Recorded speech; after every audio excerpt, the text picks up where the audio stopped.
¿Qué tal? Muy buenas noches. El curso escolar llega ya a su fin aquí en La Rioja, marcado por varios debates de fondo sobre el presente y el futuro de la educación.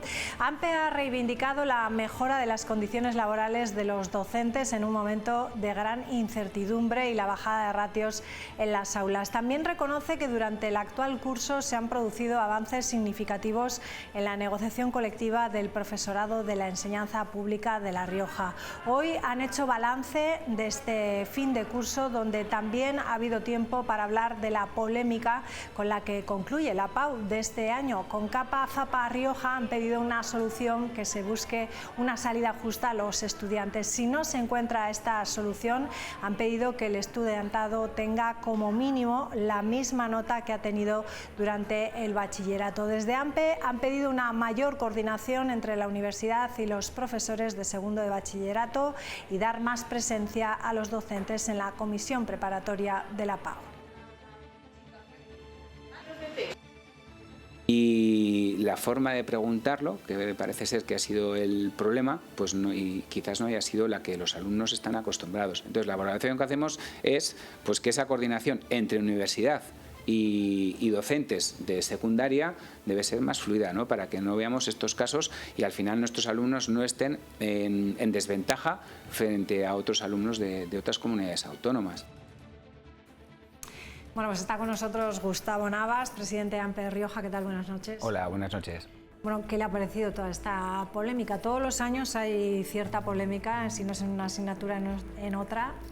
Este año le ha tocado Matemáticas 2 y esa polémica por esos enunciados, ¿no?, de esas preguntas que había en el examen, que no han convencido ni a profesores ni a alumnos. Claro, pasa un poco lo de siempre, ¿no? Yo creo que es lo que decíamos esta mañana, creo que esa coordinación entre profesores de secundaria, ¿no?, en bachillerato, junto con las personas de la universidad, que son al final quienes son las responsables de estas pruebas, pues creo que tiene que ser más fluida, ¿no?, para que al final no veamos situaciones como la que hemos vivido este año con matemáticas. Porque claro que todo se ajusta a norma y demás, pero claro, que una cosa es que se ajuste a norma y otra cosa es lo que debería ser que las pruebas discurran, digamos, con normalidad, ¿no? Es un poco, yo creo que eso es lo que nosotros reclamamos, y esa coordinación, y que todos, como decimos, vayamos remando en el mismo sentido para que los alumnos al final, que bastante tienen con enfrentarse a estas pruebas, lo hagan de la mejor manera posible y lo mejor preparados posible, ¿no? ¿Ve viable lo que han pedido FAPA y CONCAPA, el que se queden con la nota final que han tenido durante el curso? Yo eso lo veo complicado, es complicado, porque unas pruebas que, como digo, se ajustan a norma y demás, es complicado. En su derecho están, obviamente, de reclamarlo, pero no es fácil. Bueno, si tuviera que definir este curso escolar, ¿cómo lo haría? Este curso escolar, bueno, pues como decíamos un poco, ¿no?, el resumen o el titular, ha habido avances significativos, sí que es verdad, en negociación, si bien lo que hemos echado en falta es que no hayan sido avances económicos hasta el momento, y eso es lo que estamos reclamando. Lo vemos en otras comunidades autónomas, porque al final la profesión docente hay que ponerla en valor, no sirve con gestos y con palabras, sino que realmente hay que apostar, y en esas estamos, ¿no?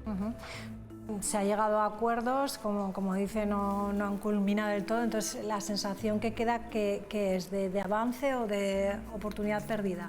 No, de oportunidad perdida no, porque no se ha llegado a acuerdos, pero estamos en ello. Quiero decir, hemos llegado a muchos acuerdos, como el acuerdo para la mejora de las condiciones del personal interino. Hemos llegado a acuerdos con órdenes como la de los CRAS, como la de los puestos de difícil desempeño, que nos sitúa a los docentes riojanos en igualdad de condiciones a la hora de concursar respecto a otras comunidades autónomas. Quiero decir que ha habido avances. Hemos hecho aportaciones a la convocatoria de oposiciones de este año, hemos aprobado plantillas con 118 plazas más, hemos aprobado la oferta de empleo público de este año, y estamos pendientes, por ejemplo, que este es el tema que estamos hablando, de una oferta extraordinaria pendiente hasta final de año, que está estudiando educación, similar a la que hemos tenido en salud. Ya sabéis que hay un montón de plazas, entonces bueno, nosotros creemos que para bajar la tasa de interinidad que tiene La Rioja en docentes es necesaria esa apuesta por una oferta de empleo público que realmente hace falta, ¿no? Y el tema de la carrera profesional, que estamos negociando todavía, lo que pasa es que no hemos llegado a un acuerdo, y eso sí que es económico, ahí pues es donde estamos en este momento, ¿no? Aparte de otras cuestiones que también hemos avanzado. Uno de los mensajes más repetidos también ha sido esa pérdida de poder adquisitivo de los docentes. ¿Hasta qué punto preocupa? ¿Qué les transmiten los profesores en su día a día? Lo que más nos transmiten los compañeros, ¿no?, los docentes que están en las aulas, es un poco, sobre todo, exceso de burocracia. El hartazgo de tanto documento, tanta labor, digamos, que no es plenamente la que es de docencia directa. Eso es un poco lo que el docente en el día a día ve.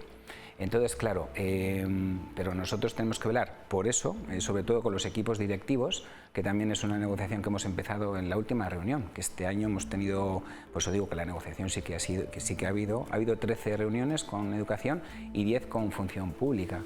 Entonces, bueno, el tema de las retribuciones económicas, desde luego que también es importante, ¿no?, para que al final uno como trabajador se sienta valorado. Y ya digo, el próximo curso vamos a empezar con equipos directivos que, como sabéis, en La Rioja tenemos un problema bastante serio para que se cubran esos puestos, porque lógicamente tienen un exceso de carga burocrática, poca dotación económica, mucha responsabilidad, y al final pues las personas que están a cargo lo saben, no se llega a todo lo que la administración les pone sobre sus espaldas, ¿no?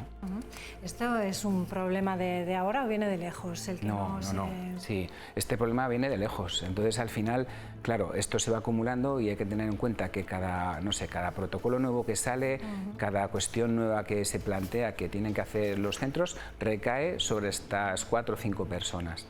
Entonces, claro, si no avanzamos un poco en regular o en delimitar las funciones que tienen, ¿no?, y quitar alguna y facilitarles la vida en cuanto a papeleo, a burocracia, porque, por ejemplo, es un tema muy recurrido por los secretarios de todos los centros, el tema de la gestión de los comedores escolares, que lo tienen que hacer ellos, ¿no? Entonces, bueno, hay muchas cuestiones que pueden aliviar mucho la carga que tienen. No solo estamos pidiendo dinero, que también, pero desde luego la carga que tienen es impresionante. Y ellos en julio van a seguir trabajando y la última semana de agosto también van a estar ahí, para que al final nosotros como padres pues veamos que el centro funciona con normalidad y podemos llevar tranquilamente a nuestros hijos que todo va a funcionar con normalidad. Pero para eso, claro, están los equipos directivos desde el primer momento velando porque esto siga adelante, ¿no? ¿Se ha avanzado también acuerdos para mejorar a los docentes interinos? ¿Qué es lo que cambia a partir de ahora? ¿Qué diferencia hay? Pues mira, es un acuerdo bastante importante que surgió por una petición del colectivo de interinos que se hizo en septiembre, y a partir de ahí son reivindicaciones que nosotros desde AMPE las llevamos desde hace tiempo. Hemos conseguido en 6 meses de negociación llegar a este acuerdo y, bueno, pues por ejemplo que se cobre el verano progresivamente con 255 días trabajados en el 2030, que es un cambio de modelo, ¿no? Y esto va a permitir que 210 personas aproximadamente nuevas cobren el verano. Se permite también que las personas que estén de baja el día 1 de septiembre, por el motivo que sea, y tengan una vacante, pues no se les quite esa vacante, porque antes tenían que ir sí o sí al centro. Se ha conseguido también, y esto fue una petición nuestra de AMPE, que cuando nosotros nos despiden, las vacaciones que nos pagan y no disfrutadas, ese tiempo no contaba como experiencia. A partir de ahora sí, y se ha conseguido que la administración lo haga de oficio. Se ha conseguido también que las parciales, los tercios, no sean obligatorios, que era una reivindicación importante, ¿no? Y las otras parciales sean obligatorias a partir del 1 de octubre. O que una persona, por ejemplo, de secundaria, si está habilitada para X especialidades que serán oposición, simplemente con presentarse a una puede entrar en listas de todas ellas, con lo cual le da un abanico mayor para poder trabajar y la administración también sale favorecida. Tiene esa persona que si no trabaja en una lista, porque hay otras que están trabajando, puede trabajar por otra. Entonces, en fin, recoge una serie y más cuestiones, ¿no? Que son todas beneficio al final, tanto para el compañero interino como para el sistema. Y bueno, y lo de las vacaciones no disfrutadas también para los funcionarios de carrera, porque al final eso se nos reconoce como experiencia para concurso de traslados y para trienios y sexenios, y de oficio, como he dicho, con lo cual el docente no tiene que hacer nada, ni tiene que ir a vía judicial, como muchas veces estamos acostumbrados, con lo cual pues es un acuerdo que creemos nosotros que es satisfactorio. Un acuerdo, como dices, importante, ¿no? Sí, Mucho es que cambio. no me quería extender, pero... No, pero son... y hay más cosas que no he comentado. Perfectamente. Sí, eso es lo más importante. Bueno, y sigue siendo un problema estructural de la temporalidad en los centros riojanos. Sí, mira, ese es otro tema. Hablamos de que se ha aprobado la oferta de empleo público de este año y está previsto que se estudie esas plazas que pueden ser necesarias, nosotros echamos números o hacemos números y más de 2.000 personas son de sustituciones de este año, que no quiere decir que sean interinos, porque aquí hay que andar con cuidado de lo que comentamos. Interino es aquella persona que está cubriendo una vacante que está ocupada por un funcionario de carrera y que en ese momento no está, y sustituciones son pues todas, incluso las que no pueden salir a plazas definitivas, digamos. Entonces, un poco para cubrir esa situación que es estructural, como bien comentas, que ronda un 30%, es necesario al final pues esas ofertas de empleo público, esas oposiciones, para que los compañeros que se quieran presentar obtengan esa plaza y esos puestos sean definitivos, ¿no? Evitando así, pues como todos los años, bueno, evitando no, disminuyendo el problema que tenemos de docentes en La Rioja y en todo el país. Alertan además, eso lo estaba viendo, porque lo voy a leer para no equivocarme, sí. Alertan de que más de 50 especialidades sí. tienen listas agotadas, ¿no? Claro. Y que cerca del 30% del empleo sigue siendo de sustitución, ¿no? Sí, de las listas ¿Es un de problema educación... puntual No, puntual no, es un problema endémico y fijaos de lo que estamos hablando que 50 especialidades no tienen personas por si hay una baja para llamarla y que se pueda ir al centro a cubrir esa baja. Se tiene que recurrir al Servicio Riojano de Empleo, con lo cual es más tiempo, a pesar de que se ha agilizado el procedimiento, pero es un problema muy gordo también. Y otra mejora del acuerdo, ya que comentas esto, las personas que trabajan del Servicio Riojano de Empleo van a tener los mismos derechos y van a poder participar desde el primer momento en los llamamientos, igual que una persona que ha entrado, por ejemplo, por convocatoria extraordinaria, que es un procedimiento específico de educación. Eso es otra mejora también del acuerdo. Bueno, pues nos vamos a plantar en septiembre, ¿no? En muchísimas mejores condiciones, ¿no? Sí, yo creo que los interinos, los compañeros interinos lo van a ver a partir de ya, no en septiembre, sino del llamamiento de julio, que es el más importante. El año pasado se incorporaron 1.600 personas el 1 de septiembre con este llamamiento. Entonces, cuando empiecen a ver que se definen mucho mejor las plazas para poder elegir, ¿no? La que más le conviene a cada uno, cuando empiecen a ver que las parciales no son obligatorias, ¿no? Cuando empiecen a ver que su experiencia es mayor por todos esos meses que hemos comentado, o la persona que esté de baja, que tiene un accidente y que no puede ir al centro a tomar posesión el día 1 de septiembre y se le guarda la plaza, pues son mejoras que es que nosotros en el sindicato lo hemos visto año tras año y hemos visto estos casos. Y dices, pues hay casos que a lo mejor pues, están menos justificados, pero hay otros que sí que están justificados. Entonces yo creo que bueno, son cambios a mejor que poco a poco vamos a ir viéndolos y como todo, hasta que no los vemos, no somos conscientes de ello, ¿no? Dos cuestiones antes de terminar. Una, la FP y luego el calor. Vamos con la FP. La FP, podríamos hablar... ¿no? Sí, la FP es un tema, yo soy de FP además, es un tema que podríamos hablar largo y tendido, 1 hora, 2 y más. La FP, primero, hay una cuestión aquí muy importante, que es el tema de infraestructuras en La Rioja. Nosotros siempre decimos y siempre exigimos o denunciamos que educación debe realmente hacer una apuesta de inversión. Está haciéndola, pero nosotros creemos que tiene que ser mayor. No basta con iniciar las obras en Calahorra, que hay que iniciarlas ya, sino también en Lardero para esos 2 centros integrados de formación profesional, porque son necesarios. Y también tiene que adecuar todos los institutos, todos los centros donde se imparten estas enseñanzas. Las instalaciones muchas están obsoletas. El sistema público riojano no es capaz de albergar la oferta que los alumnos demandan, la demanda que hay. Entonces nosotros creemos que no es de rigor, ¿no? Que no es serio que la educación pública no pueda acoger más ciclos formativos porque no tenemos espacios. Esto no es de rigor.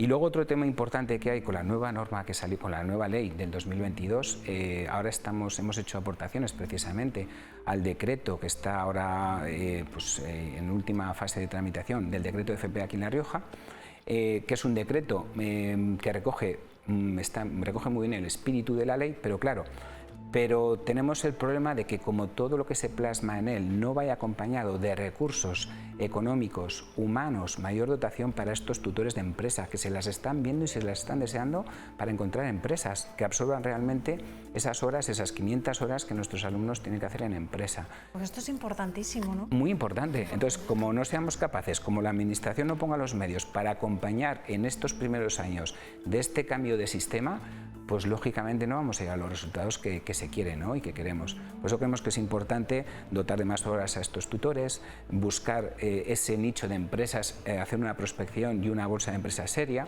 y dotar de recursos que hagan falta. Entonces, bueno, y hay un montón de normativa que falta todavía. Solo está el decreto, falta órdenes de evaluación, falta currículos nuevos, en fin, estamos ahora un poco en la FP, como quien dice, navegando entre aguas muy movidas. Y es precisamente en este momento, no dentro de 4 o 5 años, cuando ya esté todo pasado. Ahora es cuando la Administración debe acompañar a todos los docentes y facilitarles las cosas, menos burocracia.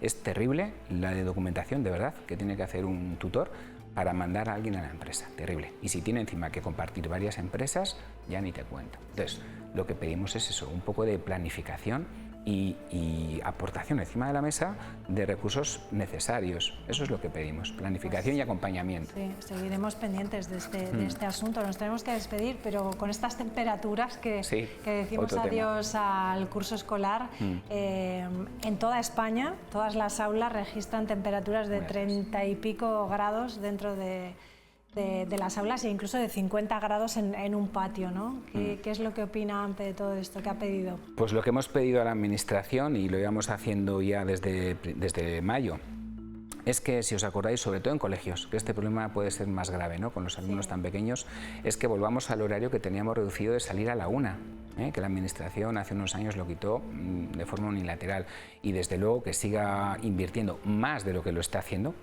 pero más, para adecuar todas las aulas a estas temperaturas que tenemos, y desde luego que se pongan medidas puntuales para paliar, ¿no?, tipo, pues no sé, ventiladores o aparatos de aire acondicionado portátiles. Y desde luego que sea valiente a la hora de mandar a los niños a casa. Lo que no puede ser es que a las 2 de la tarde o a la 1:30 tengamos niños de 7, 8 años con fotos, como tengo yo en la oficina, de 34, 35 grados. Mira, que esto tenemos, pero no a las 2, sino a las 11 de la mañana.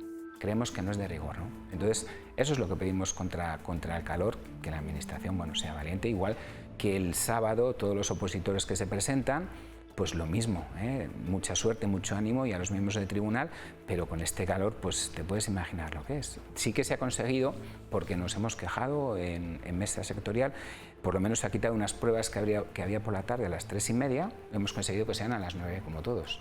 Entonces, bueno, por la tarde por lo menos te quitas lo mayor. Es una mejoría, sí, importante. Sí. Bueno, pues muchísima suerte a todos esos opositores este sábado. Gustavo Navas, muchísimas gracias como siempre, un placer, feliz verano. Igualmente. Igualmente. Nosotros también terminamos, estamos ya casi a final de curso, nosotros nos queda una semanita y media aproximadamente. Gracias, muchas gracias, un placer, María. Buenas noches. Hacemos una pausa y regresamos enseguida con la tertulia. Hasta ahora.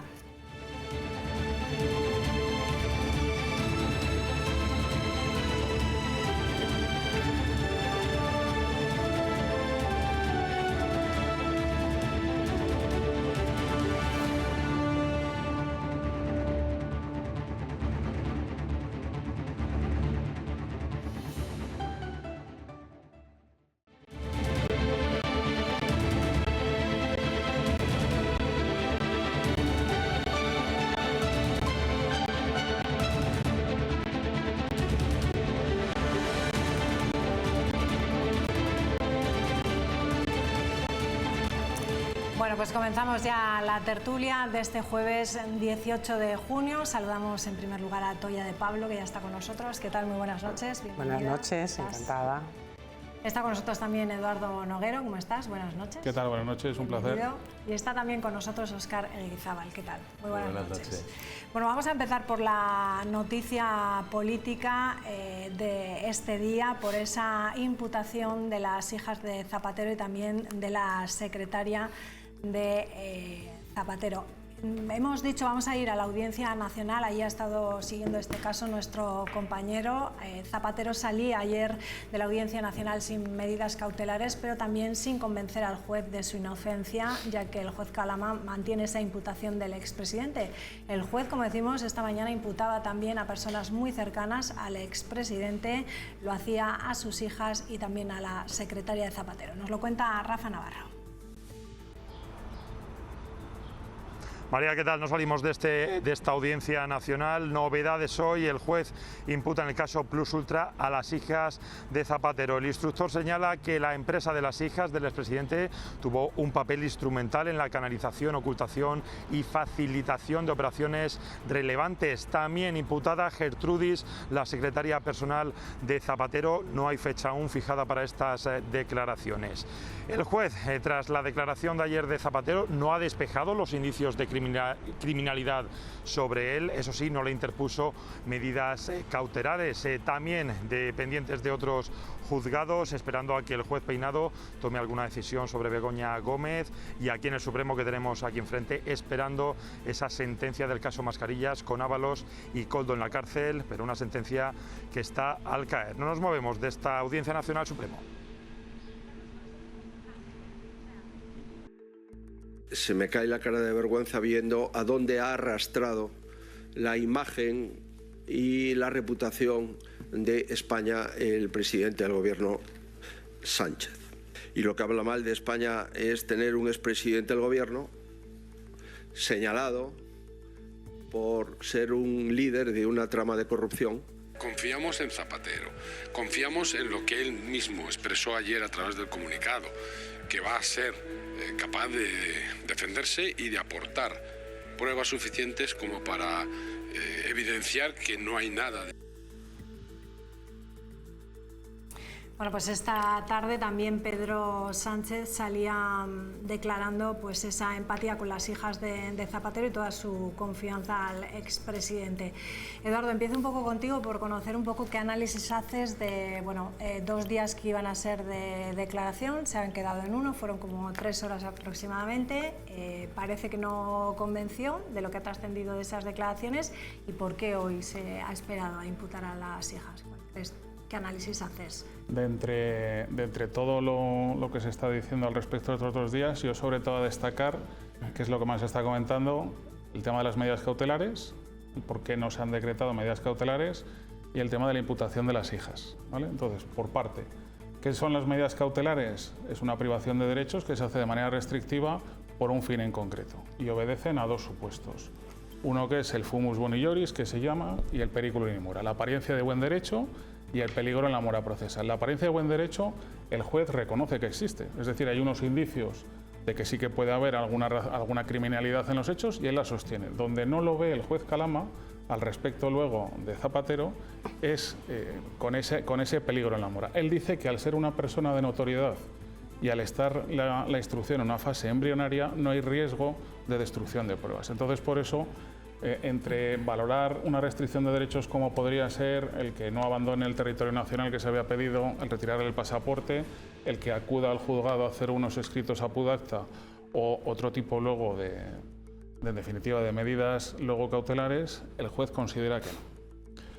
Eso por una parte al respecto de las medidas cautelares. Y por otra parte luego al respecto de la imputación de las hijas de Zapatero, parece algo lógico, en el sentido de decir, se avanza con la declaración que ha hecho el propio Zapatero, existe un entramado de sociedades en las cuales las hijas figuran como administradoras y no se avanza su culpabilidad con ello, sino que lo que está diciendo el auto, y además eso me parece que tampoco ha trascendido mucho, es el decirle tendremos que seguir investigando. Es decir, hay indicios de una posible criminalidad, que no significa que lo sea, y habrá que llamarlas al proceso. Y hay una parte en el auto que es importante, en la cual se dice, no se les va a llamar como testigo, que también podría haber sido, un testigo es aquel que está obligado a decir verdad sobre lo que él conoce, sino que las vamos a traer como imputadas para precisamente salvaguardar sus derechos y, en su caso, que puedan acogerse al derecho a no declarar, porque van a declarar sobre unos hechos que se imputan a Zapatero, pero no hay que olvidar que Zapatero también es su padre, ¿vale?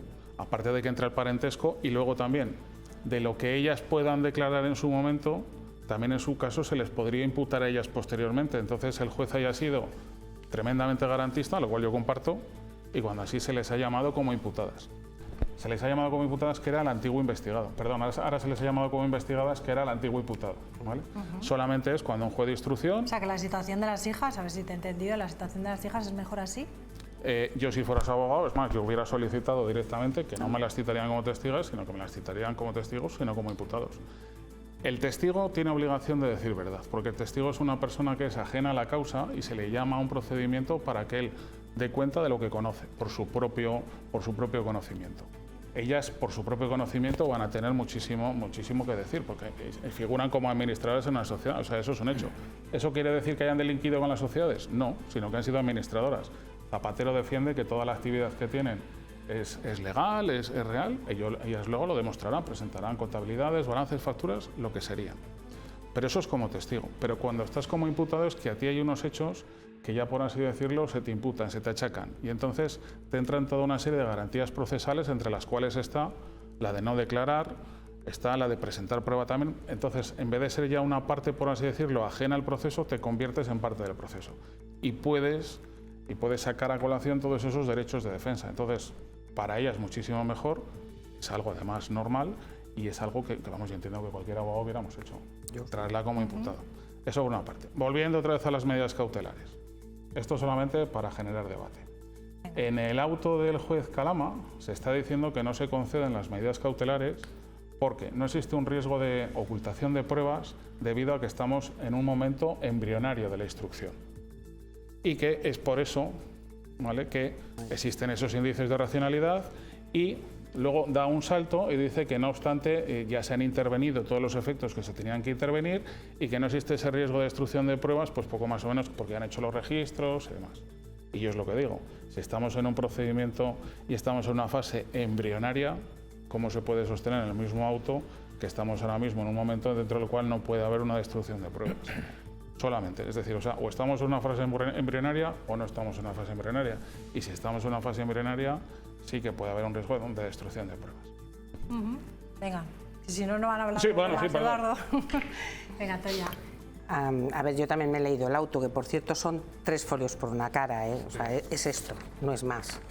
Y coincido con Eduardo en cuanto a lo de las hijas, que es lo mejor que le ha podido pasar a esas muchachas, porque ya están vilipendiadas socialmente, mediáticamente arrasadas, achicharradas, pues por lo menos que tengan mecanismos para defenderse, para saber qué está ocurriendo en la instrucción, en las diligencias, en el procedimiento.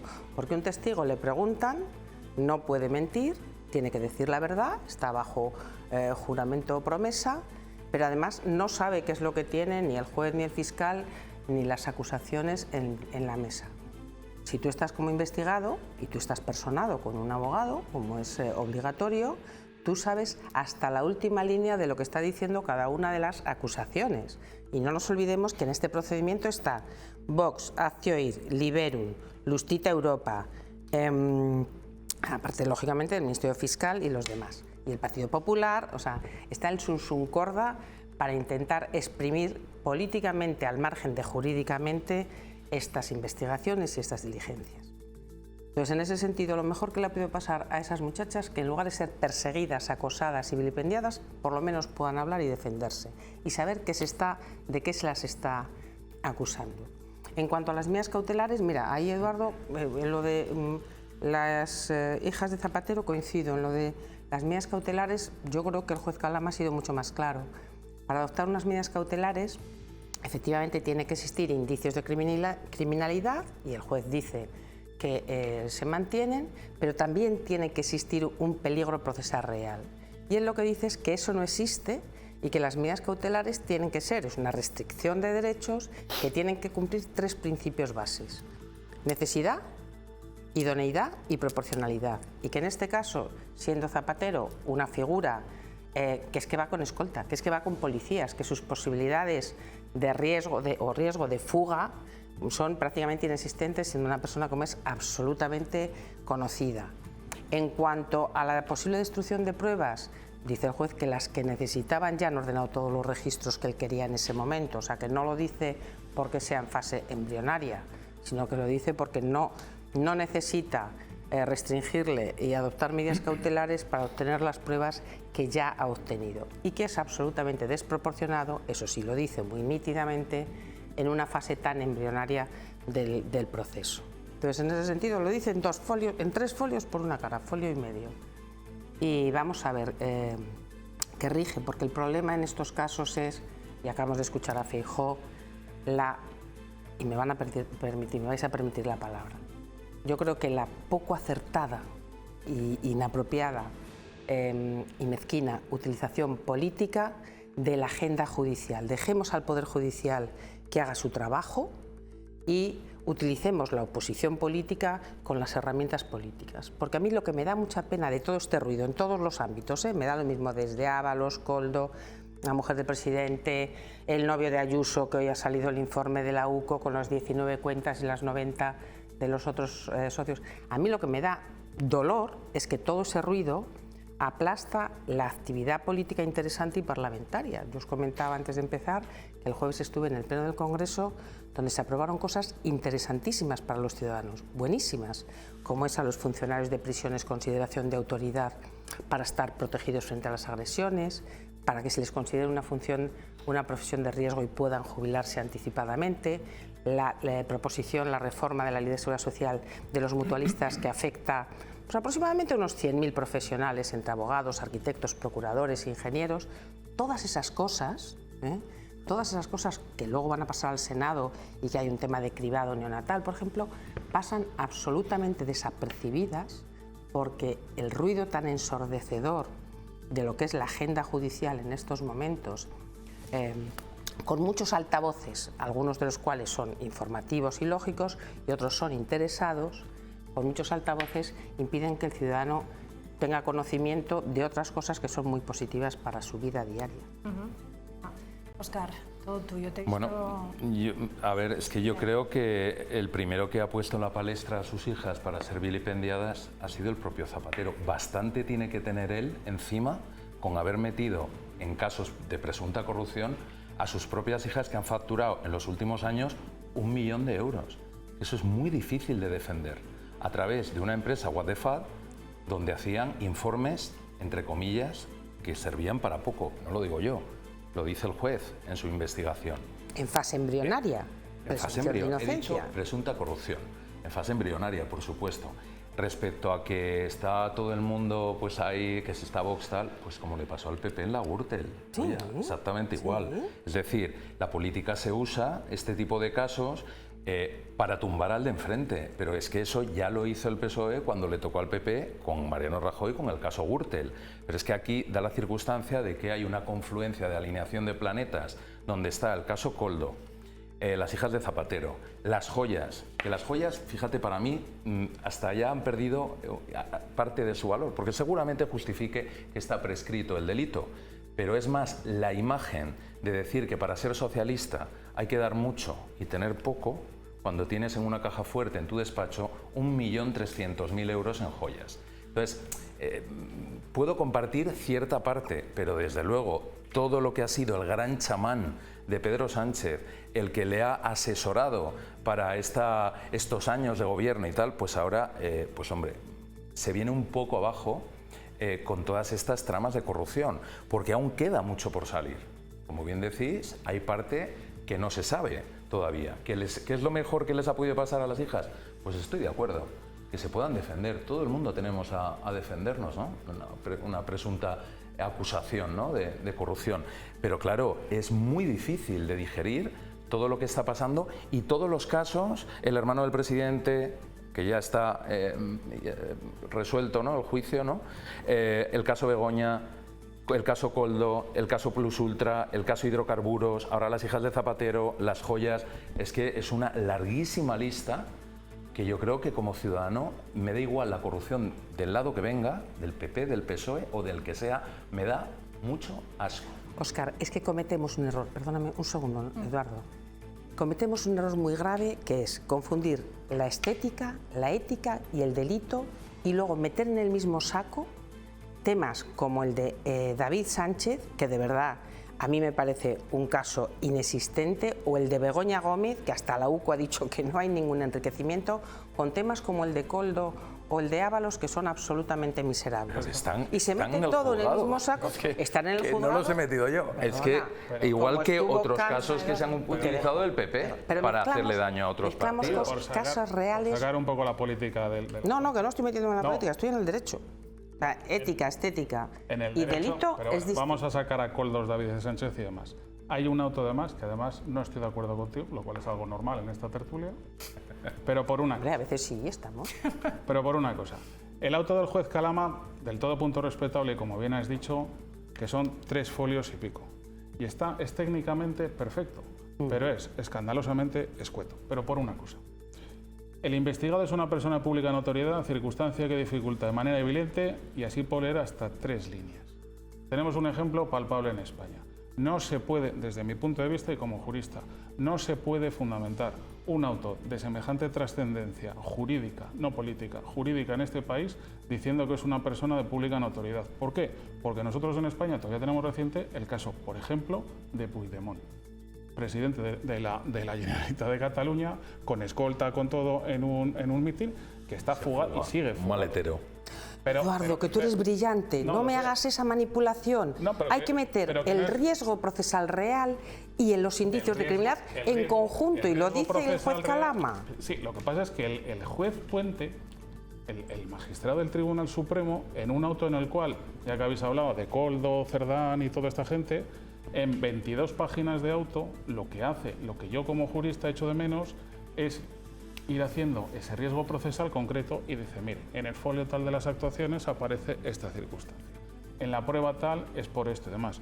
Hombre, un auto que nos vamos a leer aquí millones de personas en España, que me lo despaches diciendo que es una persona de pública notoriedad... Es que no dice eso. Dice que las medidas cautelares, sí lo dices, que es de pública notoriedad, pero dice que no se cumplen los requisitos. Notoriedad, circunstancia que dificulta de manera evidente que pueda situarse en una posición de cualificación. Que hay que añadir idoneidad, necesidad y proporcionalidad, y que no se dan esos requisitos para esa restricción de derechos en esta fase. Pero por una persona de pública notoriedad. Sandro Rosell, Lionel Messi, toda esta gente. No se puede. Pero además no por una cosa, que no es, pero insisto, no es por la persona. Hay que fundamentarlo muchísimo más. Es el decir, o sea, no me vale con esto. Y si estamos en una fase embrionaria, dígase, y además, si yo también digo, prisión provisional no cabe. Ahora... Pues la piden 5 acusaciones populares. Pero yo no, prisión provisional no cabe, pero es el decirle, hombre, si te están diciendo que tienes una imputación por unos delitos que has cometido en países del sudeste asiático con sociedades, con un entramado, y en países luego de Sudamérica, es el decirle, no sé, déjame el pasaporte, o yo que sé, pásate cada 15 días, que sí que es cierto que el juez le ha requerido un teléfono móvil y un correo electrónico para localizarle de inmediato, que es un poco pues como intentar vestirlo, pero insisto, jurídicamente yo me esperaba un auto como el del juez Puente. ¿Sabes cuál es el problema? El problema es que yo, sinceramente, modesta abogada de provincias, a mí me queda grande, porque escucho a Portillo, magistrado, portavoz de jueces independientes, que no son ni los progresistas ni los conservadores, y dice que la prueba del clonaje del móvil es absolutamente legal porque está conseguida conforme a la legislación americana. Pero es que escuchas a Vox, que también es magistrado, portavoz de progresistas, y te dice, y Pérez Royo, y te dicen sin ninguna duda, o Pallín, que esa prueba está viciada desde el momento en que pide permiso para usarla después de que ya la haya usado para imputarle en el auto. Entonces, si resulta que voces mucho más autorizadas que tú y que yo, con todo mi respeto, unos dicen blanco, otros dicen negro, al final el ciudadano lo único que hace es bueno, pues como esto lo dicen los míos, me da lo mismo ABC que El País, que La Razón, que sí de televisión. Como esto lo dicen los míos, se lo creo, porque realmente argumentos, yo estos días de verdad he leído de magistrados del Supremo, magistrados, jubilados, catedráticos, y tantos en una dirección como en la contraria. Y sigo diciendo que al final, a mí lo que más me llama la atención es que el 27 de febrero llegó a la Audiencia Nacional y el 18 de mayo estaba imputado, cuando estamos acostumbrados a procedimientos como la Kitchen que tardan 13 años en instruirse. No, pero no. Entonces hay cosas que como mínimo, yo no creo en la UGR, yo no me meto con respeto judicial, pero hay cosas que sí llaman la atención. Tenemos que terminar el tema. Lo terminamos ya. Venga, vamos a hablar, si hablamos de redes o de organizaciones criminales de explotación laboral desmanteladas en La Rioja en los últimos años, nos vienen a la mente al menos 3 grandes operaciones recientes con componente de trata de seres humanos. La más reciente es esta que estamos viendo, que conocíamos esta semana en Rincón de Oviedo, donde se liberaron 8 víctimas que trabajaban jornadas de hasta 16 horas diarias bajo amenazas y en condiciones descritas como de semiesclavitud. El resultado, 5 detenidos y un beneficio estimado de esta red de más de 2,5 billones de euros desde 2022. Si echamos la vista atrás, en octubre de 2025 se detuvieron a 7 individuos también por explotación laboral de 45 temporeros en fincas de diferentes lugares de La Rioja. Y en junio de 2025 también se liberó a otras tantas personas vulnerables que habían sido captadas en Portugal con falsas ofertas de empleo a las que explotaban en trabajos agrícolas. ¿Qué es lo que se puede hacer para evitar esto? Somos una comunidad pequeña y de repente nos encontramos con una gran red de corrupción, ¿no? de trata de personas y de explotación laboral, y parece no creíble, ¿no? ¿Qué es lo que pasa? Yo en el despacho he llevado ya casos similares, pero es que además, sobre todo los bodegueros aquí en La Rioja, se encuentran las bodegas, se encuentran de repente con que un día aparece la Policía Nacional y empieza a pedir luego documentos en las viñas y luego les imputan un delito contra la seguridad de los trabajadores. ¿Pero por qué? Porque ellos han subcontratado a otras empresas para que vayan a hacer trabajos en el campo de personas, y son esas otras empresas las que luego no han cumplido con sus obligaciones, principalmente las de darle de alta a esos trabajadores. Además, el último caso que llevé yo también, no sé si será la misma, pero era también de una empresa de Portugal, que traían gente de Portugal, los iban moviendo luego de una finca a otra y no les iban dando de alta. Una vez que luego ya investiga, lo mismo Policía Nacional, que luego la Ertzaintza, y luego investigan y ven las condiciones en las que están, el problema viene cuando la bodega se ve y sus administradores, que eso es el verdadero drama, de que se les imputa un delito contra la seguridad de los trabajadores. ¿Pero por qué? Porque nuestro Código Penal refiere que este tipo de delitos, los responsables, ¿vale?, solidarios junto con estas empresas, son los administradores o los encargados. Y hay que ir al juzgado de instrucción a declarar y con todo. Lo de condiciones de semiesclavitud, no conozco los hechos en concreto, no lo sé decir, pero ya no estaríamos contra un delito contra la seguridad de los trabajadores, sino que sería contra un delito de trata de seres humanos. Tiene que ser unas condiciones ya, vamos. En las que los han pillado, ¿eh? El drama es para esas personas. Sí. Tú decías también para las bodegas, pero... Hace poco en Villamediana también. Sí, sí, por eso que... Y con el tema del calzado. Lo que pasa es que... Surgen muchos casos. Se distingue entre los dos delitos. Años. Que en la temporada de la patata en Bañares y Santo Domingo... Pero esta noticia, ¿no?, ya es un poco más de otro siglo. A ver, hay dos... Me niego a pensar, en Calahorra efectivamente fue, no sé si sabéis cómo funciona. Yo desgraciadamente no me ha tocado algún caso. Los tienen como recluidos, les facilitan alcohol y droga, los tienen un régimen de semi-esclavitud en habitaciones deplorables, en casas ruinosas, y encima, pues lo que comentabas tú, los llevan al campo a trabajar, no les dan de alta, etcétera, etcétera. Uno de los casos que es por el que se ha descubierto es el atropello en la Nacional 232 a la altura de Ibeco, en el polígono Tejerías de Calahorra, que nos sorprendió a todos mucho porque no entendíamos a esas horas que hacía alguien, además era un varón de 50 años, creo recordar, cruzando la carretera. Pero es que lo atropellaron 3 veces, pasaron por encima, volvieron a pasar y volvieron a pasar. Entonces, son clanes familiares que están muy arraigados en el entorno agrícola, que han ganado mucho dinero, y cuando digo mucho dinero es cientos de miles de euros. 2,5 millones, decía. Sí, efectivamente. 2,5 millones. Y que, claro, se lo facturan a través de alguna empresa que les contrata, con lo cual me niego a pensar que en el año 2026 pueda ocurrir todavía esto, que tengan personas... Que es que, lo que os comentaba, yo los he visto ir a hacer la compra cargados como mulas, porque son personas que dependen pues de la droga más antigua, ¿no?, digamos de los años 80, ¿no?, que es el caballo. Y los ves en una situación lamentable. La parte que me ha tocado a mí vivir, en Rincón de Oviedo, pues porque estaban interconectados los clanes. Pero yo quiero pensar que esto tiene solución, que hay que ponerle un remedio, que hay que poner más controles y que no puede ocurrir que haya personas en esta situación. Que, imaginaros, ¿no?, que hasta llevaban al colegio a los niños del clan. Y esto es sabido por mucha gente de Calahorra. Pasa que, claro, les facilitan droga, alcohol, que luego se supone que les quitan creo que les pagaban a 4 euros la hora. O sea, imaginaros, 4 euros. Estoy aquí, vas a decir. No, a ver, estamos en una sociedad muchísimo más compleja que la de hace 30 años, eso está claro. Y es verdad que el Código Penal contempla distintos niveles de abuso, desde el 311, que es engaño y abuso de la necesidad, tengo una gran oferta para usted de trabajo, a lo que ya es el 177, que es la explotación y trata con fines laborales o con fines sexuales, incluso en régimen, como dices, muy bien dicho, de semiesclavitud. Pero aquí hay muchos cómplices y muchas miradas para otro lado. Yo recuerdo cuando era en la guerra de Cuba, en el año 90 y tantos, que estaba en la delegación de gobierno, en la campaña de Bañares, ¿cuántas veces? Pues el agricultor no quería problemas y llegaba el gitano que llevaba yendo 30 años y decía, necesito mañana 8. Y no preguntaba en qué condiciones estaban esos 8. Y te pueden decir Cáritas, Cruz Roja y los sindicatos, UGT y comisiones, cuántas veces iba gente llorando, portugueses en aquella época, trabajando, que no habían cobrado un duro porque se lo había quedado el intermediario que iba toda la vida. 95, 30 años, 31 años. Sí, es que, pero claro, la sociedad también se ha complicado mucho más, muchísimo más, y con el tema drogas, redes, etcétera. ¿Que es inadmisible? Sí. Total.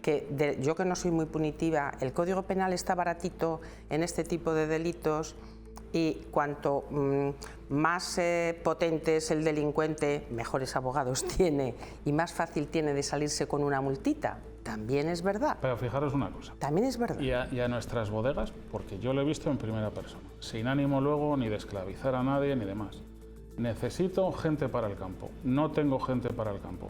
Voy con una empresa en la cual pues, está dada de alta, reúne todas las condiciones y demás, firmas todos los contratos de trabajo.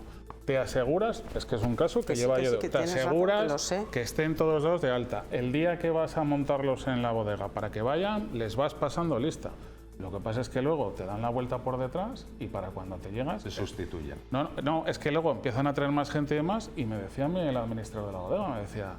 Eduardo, dice, sí, vente aquí a prestar declaración por un delito, es decir, pero o sea, ¿y cómo me puedo defender yo? Y pequeños viticultores en la zona de Cenicero, de Rioja Alta, que tienen dificultades, o sea, si necesitan 20 personas con justo factura, la vendimia, todo legal. Sí, estoy de acuerdo. Hay obligación de control horario laboral y está desde el año 2019.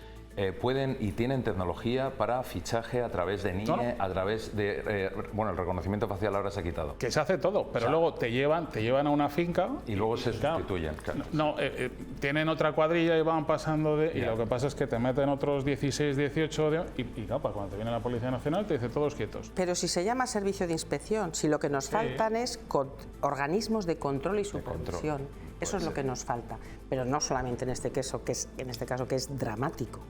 Pero mira dónde hemos llegado. En cualquier fábrica, en cualquier empresa, con las horas, las horas extraordinarias. Fíjate, Toya, en fábricas y tal, en Rioja Baja había bastante economía sumergida respecto al tema laboral de fábrica, pero eso se ha extinguido ya. Ya lo sé. No, ha pasado un poco a la historia. Entonces, por eso me sorprende tanto, que eso era muy típico en los 90, primeros del 2000, por eso me sorprende tanto llegar a esta situación, que ha sido una noticia a nivel nacional, hemos salido en todos los lados, de régimen de semiesclavitud respecto a la situación laboral agraria, ¿no?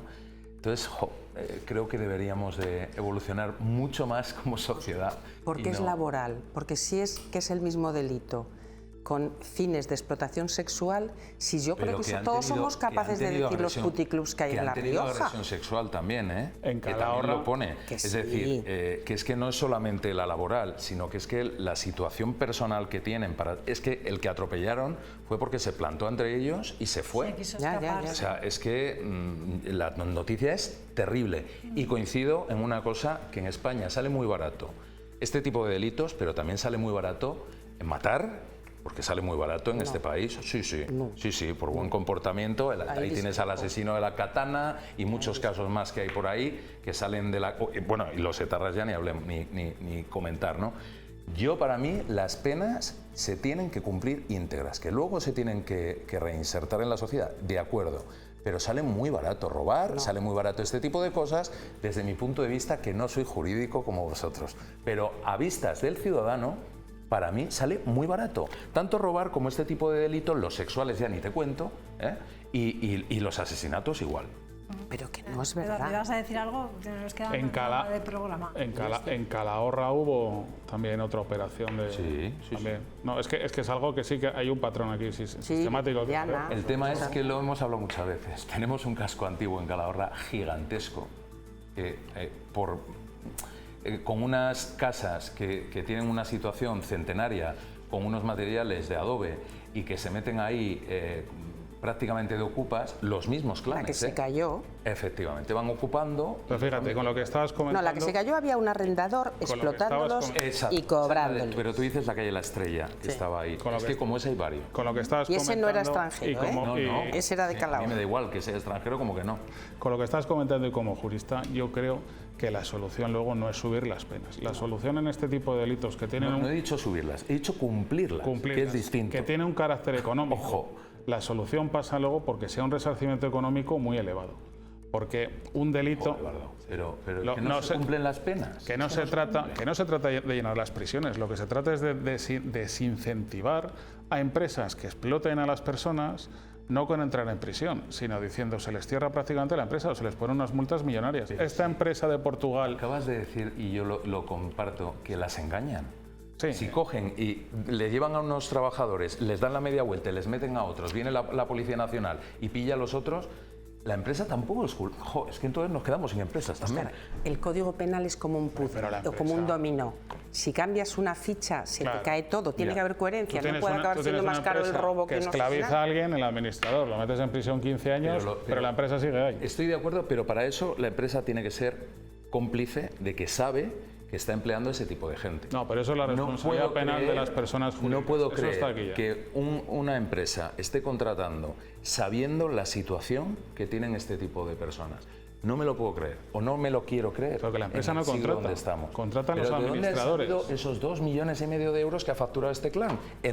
Creo recordar, te lo estoy diciendo de memoria, en los últimos 2 años. ¿Pero de dónde? Pero tú sabes Luego dicen que el campo está mal pagado. Pues no sé cómo. Se paga millonada. Como jurista, que yo también lo soy, déjame decir una cosa.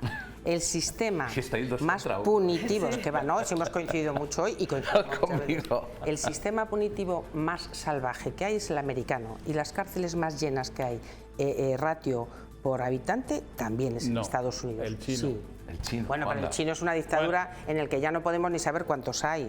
Si entramos en las dictaduras, vete a África. No sé ni cuántos hay. Te hablo de todos los sistemas de democracias liberales. El sistema americano, además, privatizadas las cosas. Nos vamos a ir ya porque se acaba el tiempo, pero nos vamos a ir con una buena noticia de Calahorra, ¿no? Sí. Bueno, pues mañana novedades. Se inaugura el plan de sostenibilidad turística en destino. Hay una actuación que la verdad es que merece la pena. Se va a inaugurar por parte del Ayuntamiento de Calahorra la digitalización del yacimiento de la clínica y los senderos de la ciudad. Va a haber un vídeo inmersivo de 10 minutos de la Calagurris romana, donde se recrean escenas de la antigua Calagurris, las termas romanas, el batisterio, bueno, alguna sorpresa más, la página web de turismo de Calahorra, la app de turismo, las sendas, se va a poder hacer rutas romanas, rutas de conserveras. La verdad es que ha sido un trabajo en el que he estado involucrado, porque mi empresa ganó el concurso que sacó el Ayuntamiento de Calahorra, y la verdad es que es un proyecto muy bonito que se inaugura mañana a las 7:30 en el yacimiento de la clínica, que a partir de mañana ya va a estar colgado a partir de las 7:30 de la tarde, tanto la app como la web, que se va a poder visitar a partir de mañana ya con cita previa en rutas y en...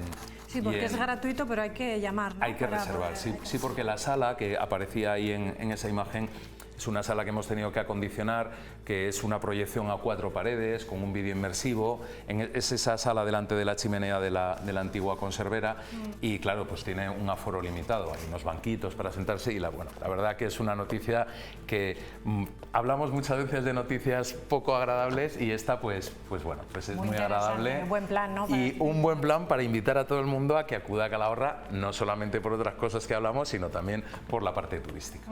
Pues nada, con ese plan... Y desarrollado por SDI, me lo permite. Muy bien, sí, te lo permito. Venga, pues muchísimas gracias a los tres, un placer como siempre. Si no nos vemos, feliz verano, porque ya va esto acabando, la temporada, entonces terminamos ya en junio. Así que feliz verano a los tres. Nos seguiremos viendo por ahí, en Logroño o por Calahorra. Y a todos ustedes les dejamos ya, descansen y nada. Hoy es jueves, volvemos el lunes a las 9 de la noche. Adiós. Buen fin de semana.